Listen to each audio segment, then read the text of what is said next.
우리 예배 마치고 점심시간에 함께 또 축하하는 시간 갖도록 하겠습니다. 시편 120편 보겠습니다. 시편 120편 1절로 7절 말씀까지 한 목소리로 읽도록 합니다.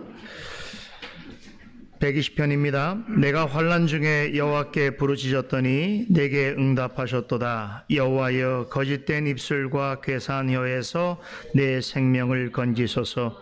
내 괴사한 혀여, 무엇으로 내게 주며 무엇으로 내게 더할꼬. 장사의 날카로운 살과 로뎀나무 숯불 이리로다.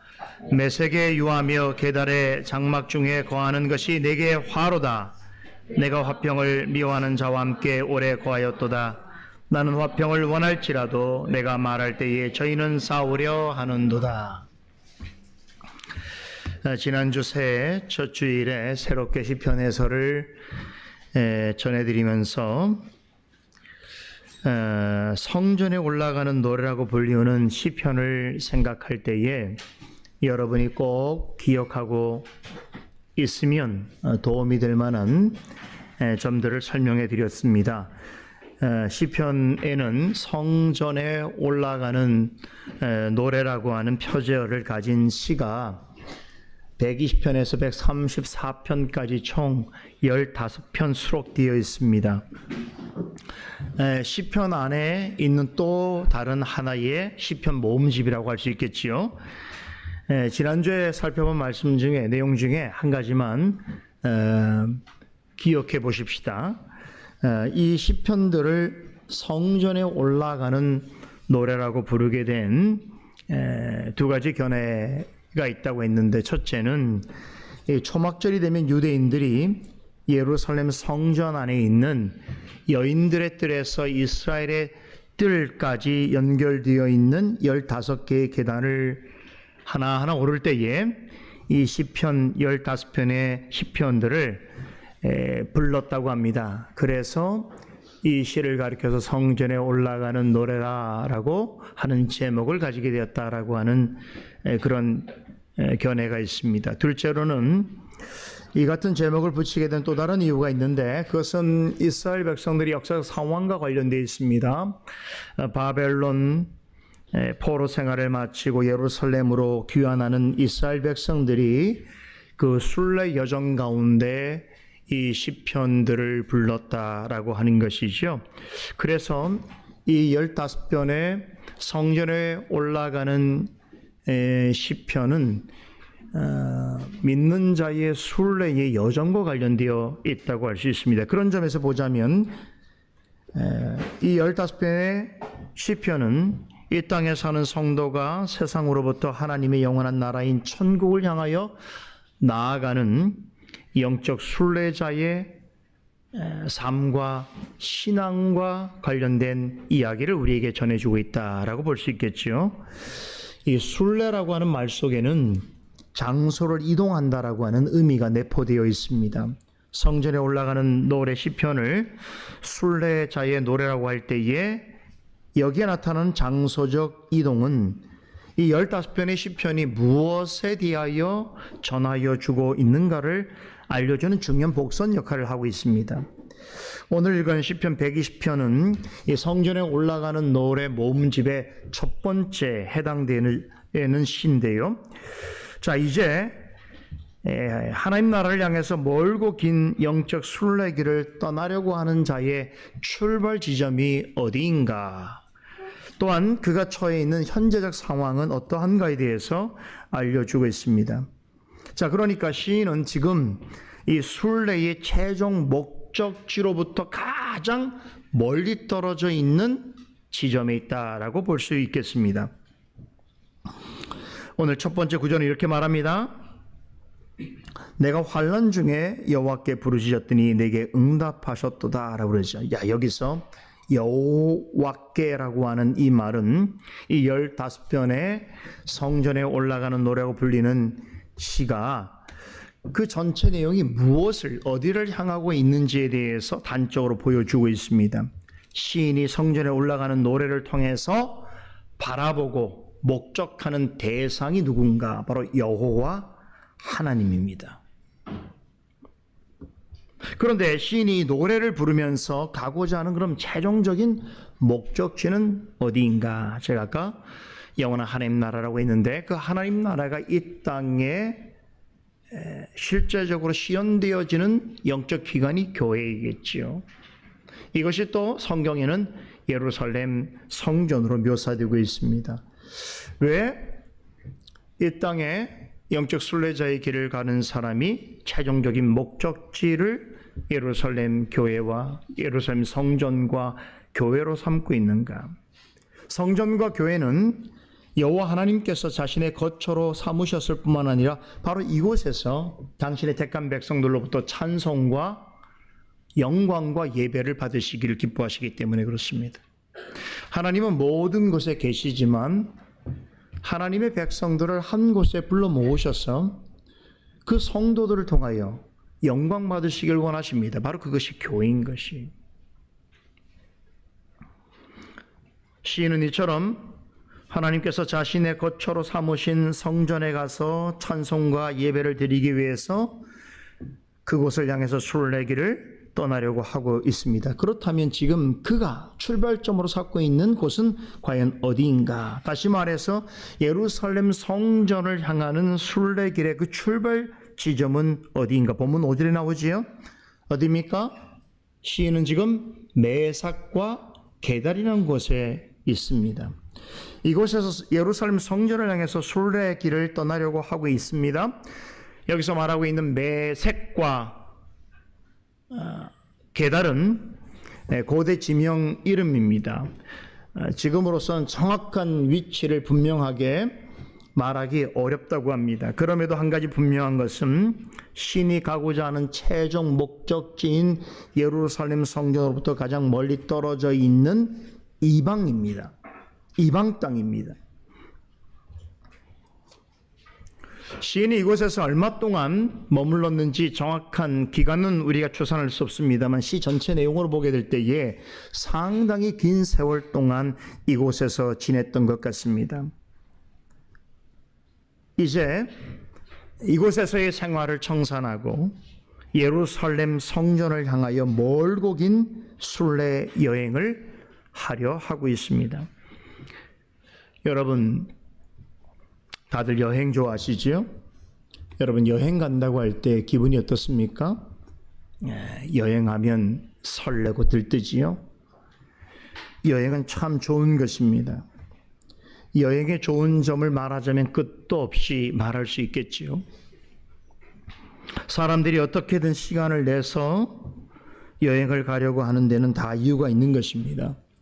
여행이 주는 좋은 것들을 함께 만끽하고 또 추억으로 삼고 싶어 하기 때문에 시간과 물질을 들여서 여행을 가려고 하는 것이지요. 그런데 오늘 시편에서 예루살렘 성전을 향해서 떠나려고 하는 이 순례자의 여정은 이렇게 우리가 알고 있는 일반적인 여행과는 사뭇 다릅니다. 보통 여행을 떠나려고 하는 사람의 모습에서 볼 수 없는 그런 광경이 보여지고 있는 것이지요. 사람들이 여행을 가려고 할 때 언제 가장 설레인다고 하는 줄 아십니까? 바로 여행을 가기 직전이라고 해요. 여행을 가기 위해서 준비하는 바로 그때가 가장 좋은 때라고 합니다. 그래서 실제로 여행을 떠날 때의 그 좋은 기분을 느끼기 위해서 실제로 여행을 계획하고 떠나려고 하는 사람들이 많다고 합니다. 여행 가면 고생인 줄 알지만 여행을 간다는 그 자체, 그게 좋아서 여행을 준비하고 여행을 계획하는 사람들이 많은 것이에요. 그런데 오늘 시인에게 있어서는 그런 여행자의 기분을 전혀 찾아볼 수가 없습니다.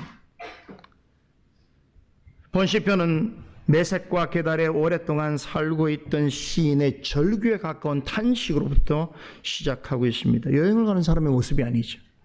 여행을 가려면 막 들떠 있고 막 기분이 좋아야 하는데 지금 탄식하고 있단 말이에요. 바로 이런 현상은 지금까지 그가 오랜 세월 이 메섹과 게달이라는 곳에서 지내온 그의 삶과 매우 깊은 관련이 있습니다. 5절을 다시 보면 시인은 지금껏 메색에 머물고 계달의 장막 중에 머무는 것이 뭐가 따르십니까? 화로다, 재앙 같다라고 말하고 있습니다. 시인은 첫 절부터 그 이유를 설명합니다. 1절을 다시 봅니다. 내가 환난 중에 여호와께 부르짖었다라고 이 시는 시작하고 있지요.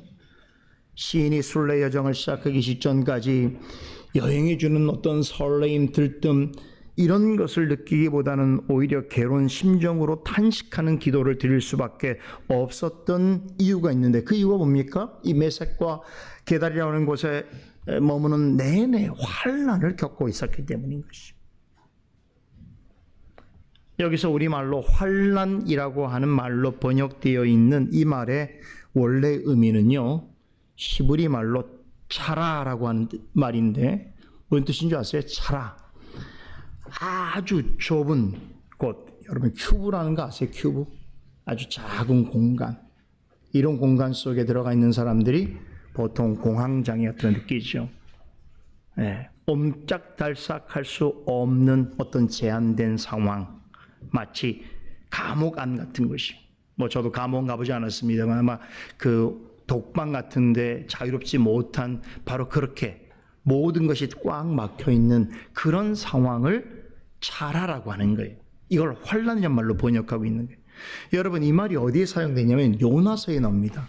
요나가 하나님의 말씀을 어기고 도망가다가 바다에 빠져서 고기 배에 들어가지 않습니까? 그 물고기 뱃속에 고래 뱃속에 들어갔을 때 그가 처했던 상황을 표현할 때 바로 이 차라는 말이 나와요. 물고기 뱃속이 어떤 것이겠어요? 앞뒤가 꽉 막혀 있는 제한된 아주 좁은 상황을 말하는 것이겠죠. 시인이 구체적으로 이곳에서 어떤 환난을 겪었는지 여기에서는 구체로 말하지 않습니다만 고래 뱃속에 들어간 것 같이 옴짝달싹할 수 없는 아주 괴롭고 어려운 상황 가운데 처해 있음을 말해주고 있습니다. 그로 인해서 시인은 하나님께 부르짖게 되었는데 원문에 보게 되면 이 부르짖다는 말이 완료형으로 기록되어 있습니다. 무슨 뜻입니까? 시인이 이 부르짖음이 한두 번의 일이 아니었고 과거의 어느 지점으로부터 현재의 상황까지 지속적으로 부르짖었다 이런 뜻이에요. 왜 이렇게 부르짖었겠습니까? 그가 처해 있는 메색과 게달에서의 삶이라고 하는 것이 마치 요나가 고래배 속에 들어가서 느꼈던 그 고통스러운 상황이 지속되었기 때문인 것입니다. 그런데 순례길을 떠나기 직전까지도 그가 하나님께 이처럼 부르짖었다는 것은 무엇을 말해주는가? 그때까지 그의 상황에 아무런 변화가 없었다는 걸 말해주는 거예요. 지금도 여전히 부르짖어야만 하는 상황이 지속되고 있다는 것입니다. 그럼에도 시인이 계속해서 하나님께 부르짖었다라고 하는 것은 무엇을 말하는가? 그의 부르짖음을 통해서 자신의 삶의 처지와 상황이 변하여진 것은 아니지만 시인은 자신의 간구가 하나님께 상달되었음에 대하여 자각하고 확신하고 있다는 것입니다. 우리가 하나님께 부르짖을 때에 나의 원대로 나의 상황에 뚜렷한 개선이 나타나지 않을지라도 그럼에도 부르짖을 수 있는 것은 하나님께서 나의 부르짖음을 듣고 계시다라고 하는 확신을 가지기 때문이라는 거예요.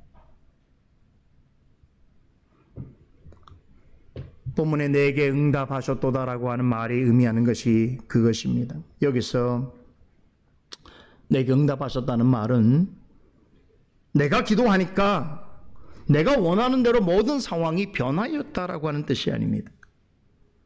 여전히 그런 메색과 게달에서의 삶은 힘들고 괴로운 상황이 계속되었지만 그는 하나님 앞에 나아가 부르짖을 때에 하나님이 이 상황을 알고 계시다.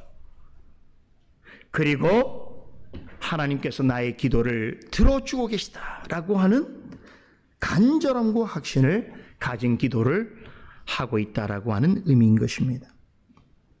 이렇게 시인은 큰 환난 중에 있을 때에, 지속된 고난 중에 있을 때에 기도를 통하여 하나님께 더욱더 가까이 나아갈 수 있었던 것입니다. 여러분, 하나님께서는 전심으로 당신을 찾는 자를 결단코 외면하지 아니하십니다. 간절히 부르짖을 때에 하나님께서는 만나주시고 은혜를 베풀어 주십니다. 시인을 비롯해서 성경에 나오는 모든 믿음의 사람들은 바로 이런 하나님을 실제로 경험했어요. 그래서 바로 이런 체험적 신학을 가지고 하나님 앞에 나아가서 때로 옴짝달싹할 수 없는 어려운 괴로운 좁은 환경에 갇힌 것 같이 낙심되고 두려운 현실 속에서도 결코 절망하지 아니하고 하나님의 도우심을 끝까지 구하는 기도의 사람으로 살아갈 수 있었던 이유가 바로 여기 있는 거예요. 올해는 기도하십시다. 좀 기도의 사람이 되십시다. 성경에 나타난 믿음의 사람들의 모든 공통점은 다 기도의 사람들이었어요. 특별히 환난 중에 있을 때에, 고난 중에 있을 때에 정직하게 부르짖었어요. 비록 자신의 부르짖음을 통하여 자신이 원하는 것을 얻지는 못할지라도 어떤 확신 가운데 있었다는 거예요? 하나님께서는 당신의 사랑하는 자녀의 기도를 들어주신다. 그리고 반드시 하나님의 선한 뜻으로 응답하여 주신다라고 하는 확신을 가졌다는 것이에요.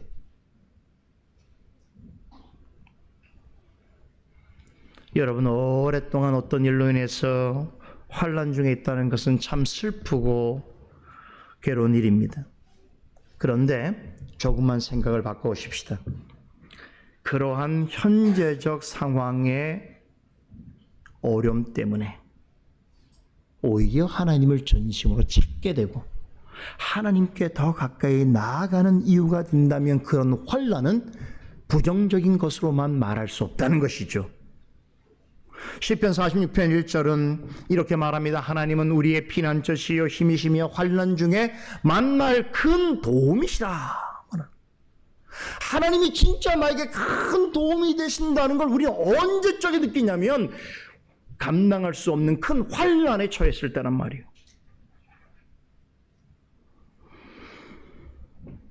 그래서 이런 환난은 다 나쁜 것이 아니에요.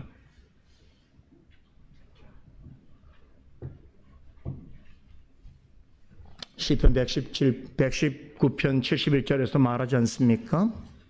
고난은 나에게 유익함이라. 어떤 일로 인해서 하나님을 더 의지하고 하나님께로 더 가까이 나아가고 하나님을 더 알게 되는 일이 있다면 그것이 비록 나에게 고난과 환난처럼 보일지라도 어떻다고요?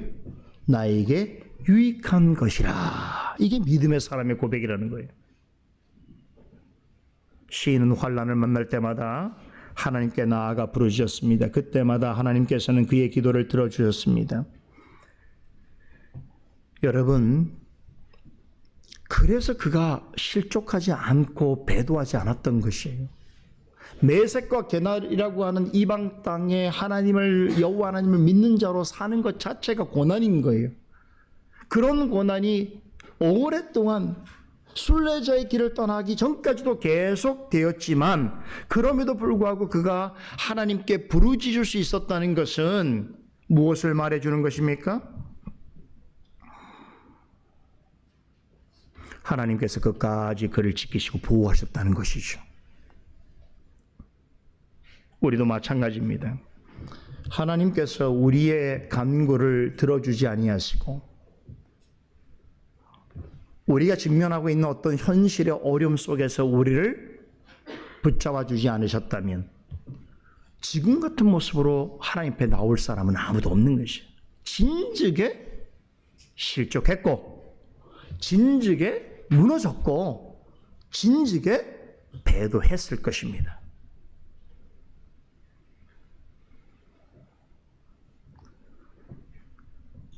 그런데 우리가 환난을 만났을 때에 하나님께서는 우리의 기도를 들어주셨어요. 내가 원하는 대로의 상황에 극적인 변화가 없을지라도 그 일을 통하여 우리의 심령을 더 강하게 하셨고 우리를 연단하셨으며 하나님 앞에 나아가 주님만을 붙드는 믿음을 갖게 하셨던 것이죠. 그래야 하나님은 당신이 우리에게 유일한 피난처시요 우리의 힘이시요 환난을 만날 때 우리의 큰 도움이시라고 하는 것을 믿음으로 깨달아 알고 고백할 수 있는 자리로 이끌어 주시는 것입니다. 2절은 1절에서 다소 모호하게 표현되어 있는 시인이 겪는 환난에 관한 이제 구체적인 예를 제시해 주고 있습니다. 시인은 메섹과 게달에서 지내는 동안 하나님을 알지 못하는 사람들로부터 많은 거짓된 비방을 듣고 또 욕설을 듣고 온갖 모욕과 조롱과 비웃음과 험담을 받았습니다. 자, 여러분, 이거 제가 마실게요. 이따 강사님 다른 거 드리세요. 목이 말라서.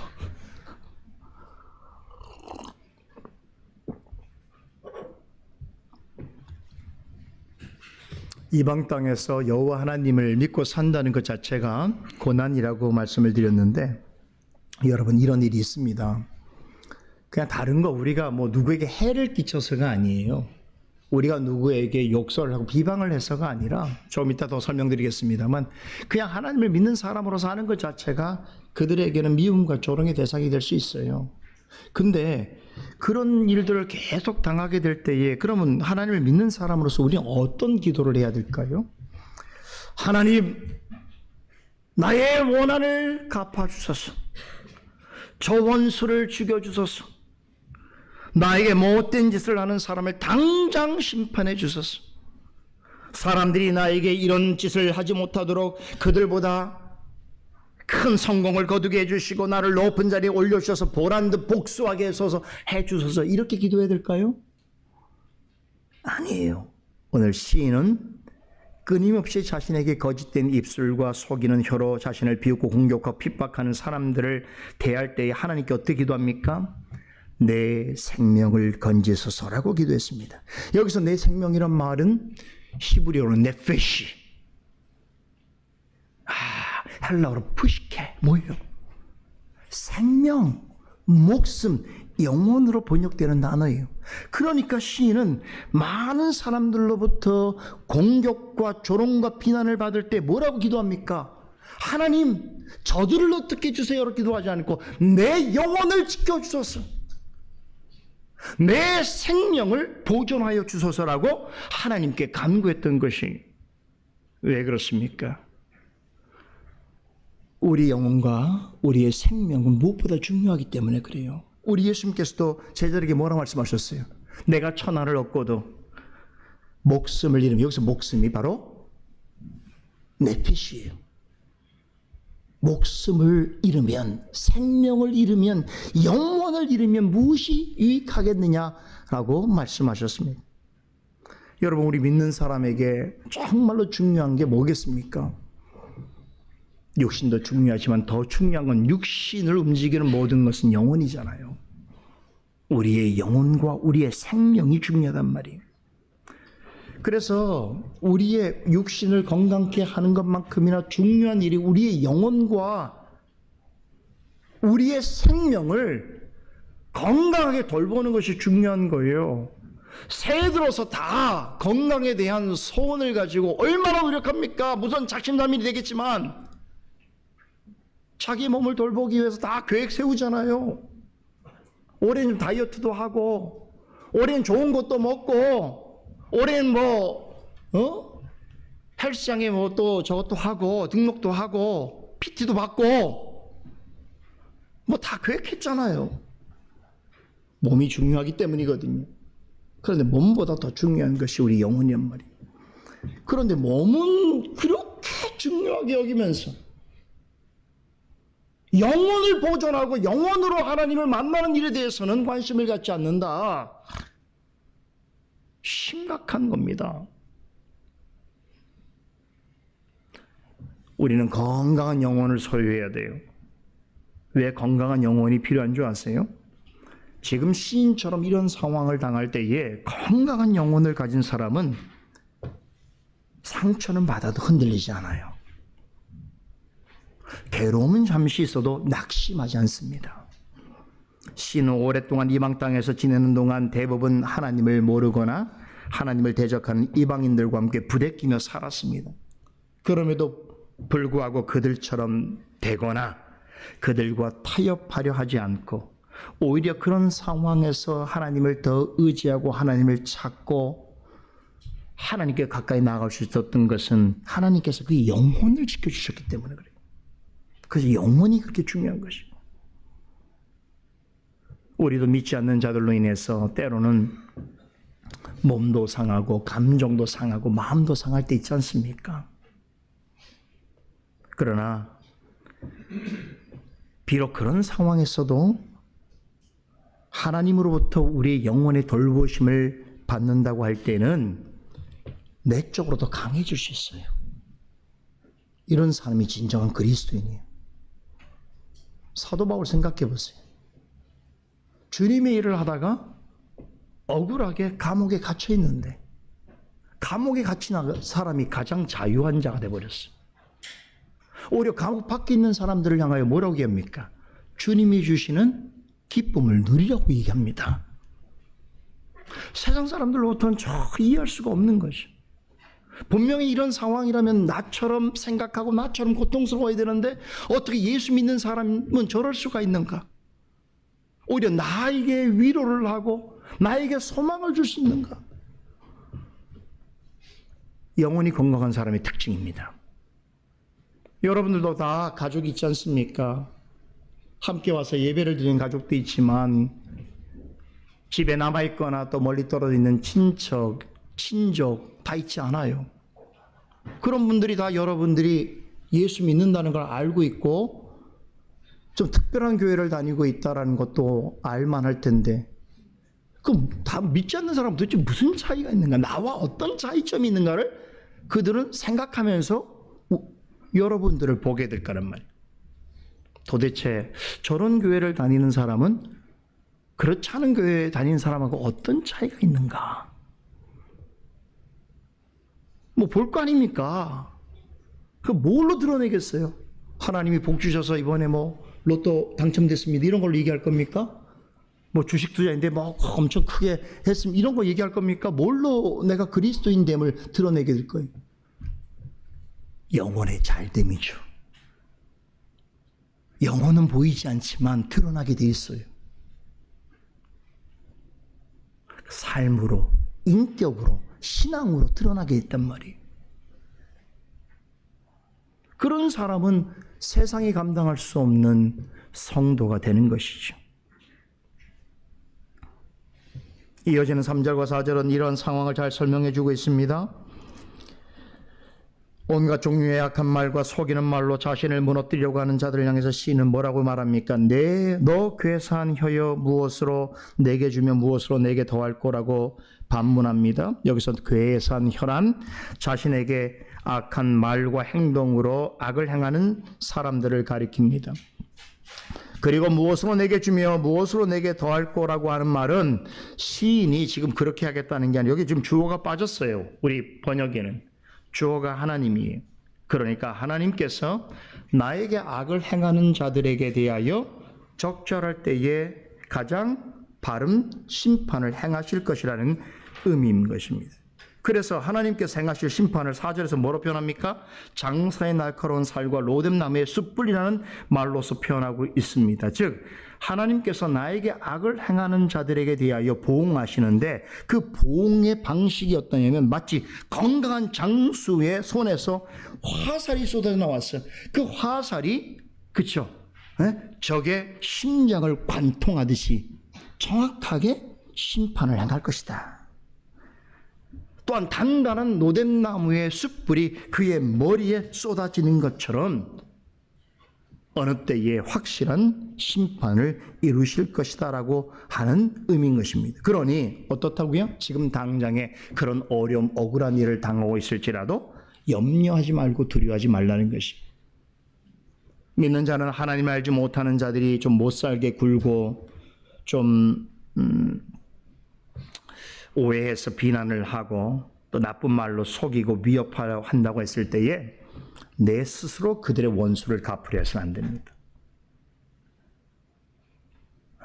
모든 일을 하나님께 맡기고 하나님을 바라보면서 그분의 도움을 구해야 하는 것이죠.